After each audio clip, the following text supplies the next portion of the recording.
Laura slammed her fist against the steering wheel, the dashboard lights flickering as the Jeep Wrangler roared down the deserted back road.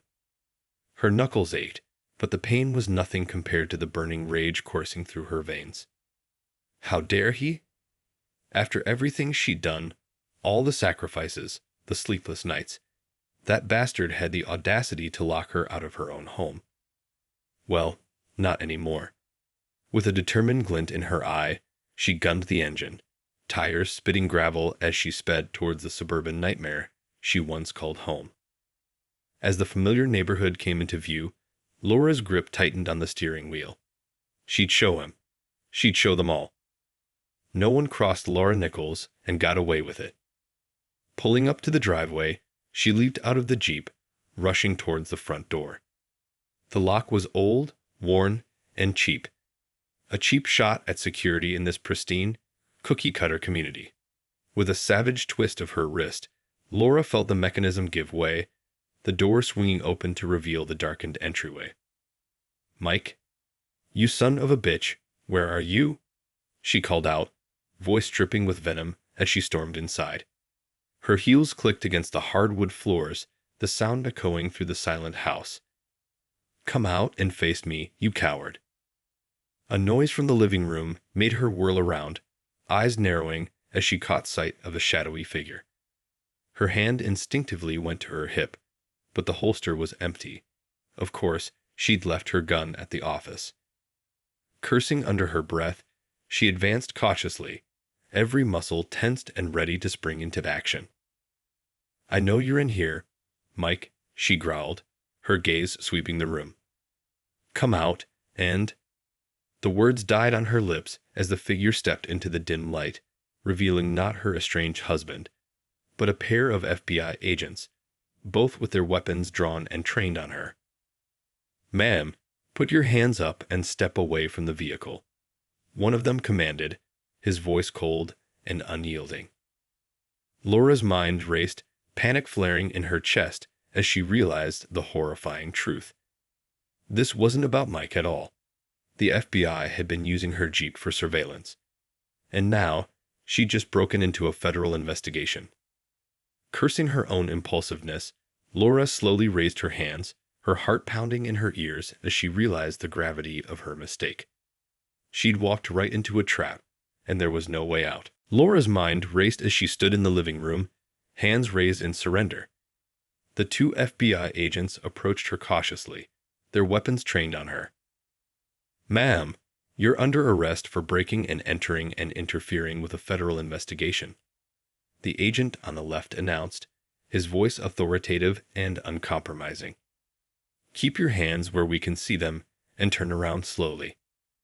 Swallowing hard, Laura did as instructed, her muscles tense as the agent grabbed her wrists and secured them with cold, unyielding handcuffs. This couldn't be happening. Just minutes ago, she'd been fuming with righteous anger, determined to confront her estranged husband. Now, she found herself in the middle of a federal case, her own reckless actions turning against her. "What the hell is going on here?"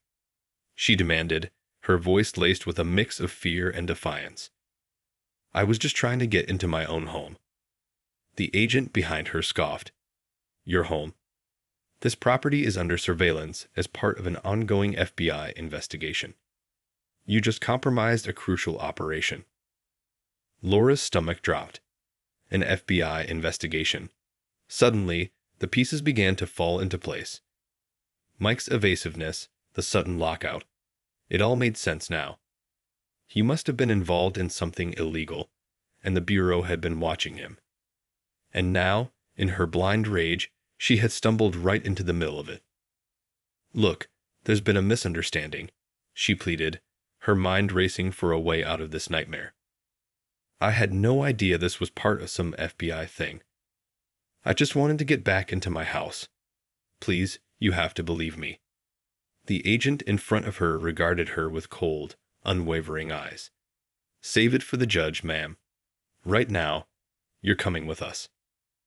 Laura's heart sank as the agents began to lead her out of the house, the gravity of the situation sinking in. This was no longer about her marital problems. She was now facing federal charges, and the consequences could be dire. As she was ushered into the waiting FBI vehicle, a sinking feeling of dread consumed her. She'd walked into a trap, and there was no telling how this would all play out. The holding cell was cramped and dimly lit, the air thick with the stale scent of disinfectant. Laura paced the small space, her mind racing as she tried to make sense of the nightmare she'd found herself in. How could this have happened? One moment, she'd been fuming with righteous anger, ready to confront her estranged husband.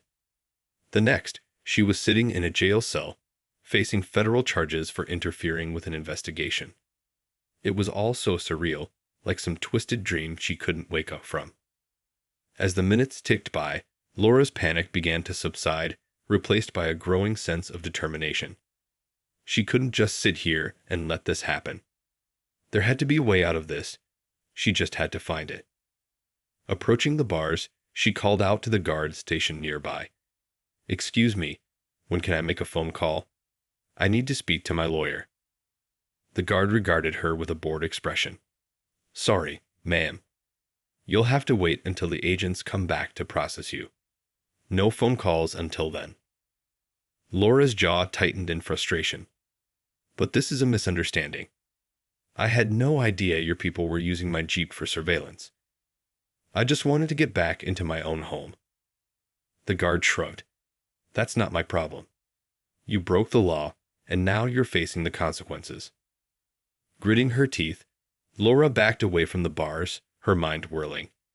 She couldn't just sit here and wait. She needed to act, to find a way to clear her name before things spiraled further out of control. But what could she do, trapped in this small cell with no means of communication? Suddenly, an idea began to take shape. If she couldn't make a phone call, then she'd have to find another way to get her message out. Glancing around the cell, her gaze settled on a small vent near the ceiling. It was a long shot, but it was the only option she had. Steeling her nerves, Laura began to climb up, determined to make her voice heard, no matter what it took. Laura strained against the small vent, her fingers scrabbling for purchase as she pulled herself up. The metal grate was cool and unyielding beneath her hands, but she refused to give in to the growing ache in her muscles. Come on," she muttered, determined to reach the other side. If she could just get her message out, maybe someone would hear her and come to her aid. She couldn't afford to fail, not now, when so much was at stake. With a final push, she forced her upper body through the opening, her torso emerging into the dimly lit hallway beyond. Pausing to catch her breath, she took a moment to survey her surroundings. The corridor was empty, save for a few security cameras mounted on the walls. Steeling her nerves, Laura began to crawl forward, her movements slow and cautious. The last thing she needed was to be spotted and hauled back into the cell. As she inched along, she strained to hear any sounds that might indicate the presence of guards or agents. Suddenly, a muffled voice reached her ears, and she froze, her heart pounding in her chest. Straining to listen, she realized it was coming from a nearby room, an interrogation room, if the faint sounds of conversation were any indication.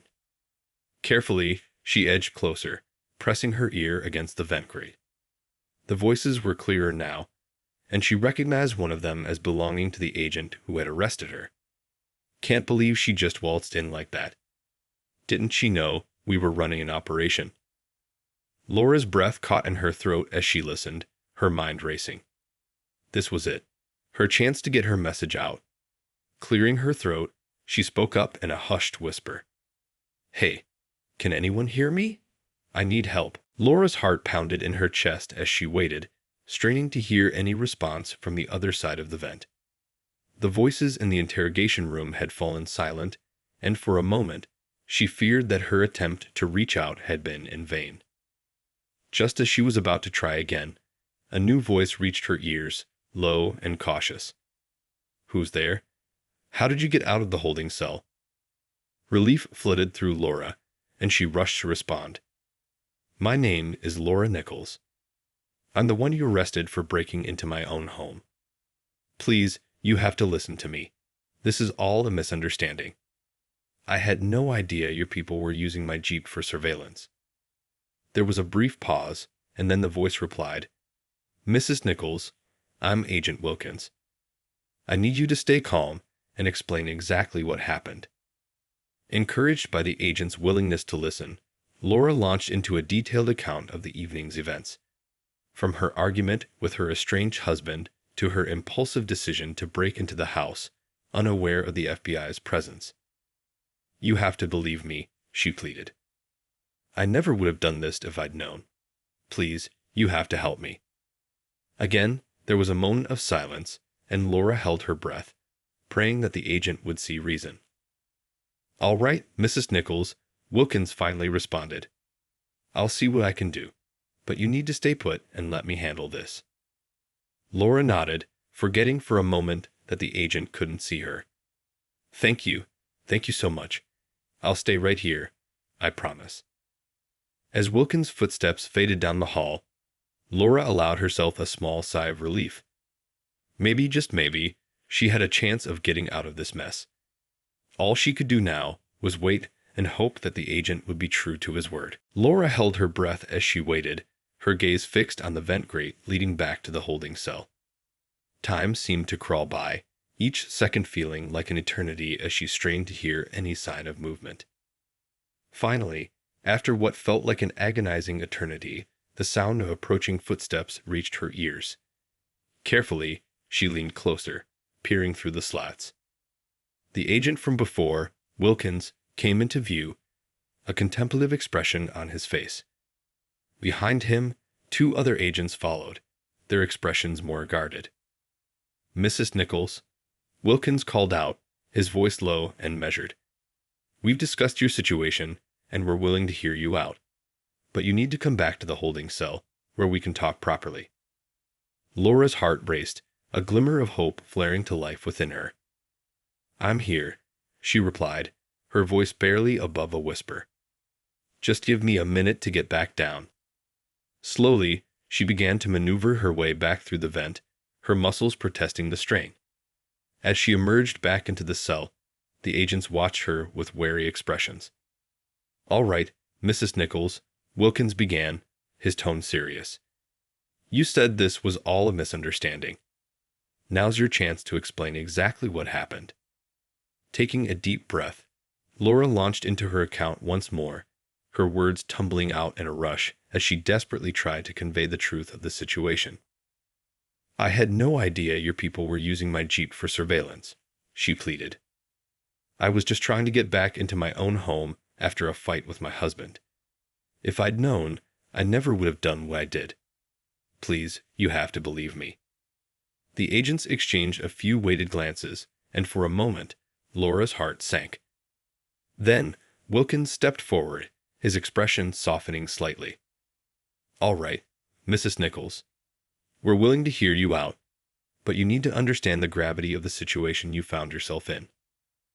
Laura nodded, her eyes brimming with relief and gratitude. I do. Thank you so much. As the agents began to outline the next steps, Laura felt a glimmer of hope take root within her. Maybe, just maybe, she could find a way out of this nightmare after all. The interview room was stark and sterile, the fluorescent lights casting harsh shadows across the table where Laura sat, her hands folded nervously in her lap. Across from her, Agents Wilkins and Daniels regarded her with matching expressions of cautious skepticism. So let me get this straight, Mrs. Nichols, Wilkins began, his voice measured and deliberate. You're telling us that you had no idea your Jeep was being used for a federal surveillance operation. Laura nodded emphatically, her eyes pleading. That's exactly right. If I had known, I never would have broken into the house.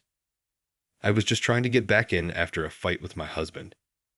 I swear, I had no idea about the FBI's involvement. Daniels leaned forward, his brow furrowed. And you expect us to believe that? You're telling us you just happened to stumble into the middle of a high-stakes investigation, and it was all a coincidence. Laura's hands clenched into fists, her frustration mounting. I know how it sounds, but I'm telling you the truth. I had no idea what was going on. I was just trying to get back into my own home." Wilkins raised a hand, silencing Daniel's retort. "All right, Mrs. Nichols, let's say we believe you. What do you suggest we do about this situation?" Laura's heart raced as she realized this was her chance to plead her case. "Look, I know I made a mistake by breaking into the house, but I was acting in good faith. I had no malicious intent, and I certainly didn't mean to interfere with your investigation. Please, you have to understand. I'm the victim here, not the criminal." The agents exchanged a glance, and for a moment, Laura held her breath, praying they would see reason. "Okay, Mrs. Nichols," Wilkins finally said, his tone measured. "Here's what we're willing to do. We'll drop the charges for breaking and entering, but you'll need to cooperate fully with our investigation. No more unauthorized access, no more interference. You understand."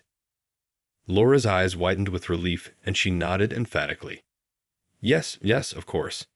I'll do whatever you need. Thank you so much." As the agents stood to leave, Laura allowed herself a small, cautious smile. Maybe, just maybe, she had managed to avert this crisis after all. Laura watched as the FBI agents departed, their footsteps echoing down the hallway. She couldn't quite believe it. Against all odds, she had managed to convince them of her innocence. The charges had been dropped, and all she had to do was cooperate with their investigation. As the reality of the situation sank in, a wave of relief washed over her. She had been so certain that her impulsive actions would lead to disastrous consequences. But somehow, she had managed to navigate the treacherous waters and come out the other side. Still, a sense of unease lingered. What exactly was the FBI investigating, and how had her Jeep become embroiled in it all? She couldn't help but wonder if there were more surprises waiting for her just around the corner. One thing was clear, though. She needed to tread carefully from here on out. No more reckless decisions, no more blind fury. She had to be vigilant, to cooperate fully with the agents, and do whatever it took to protect herself and her family.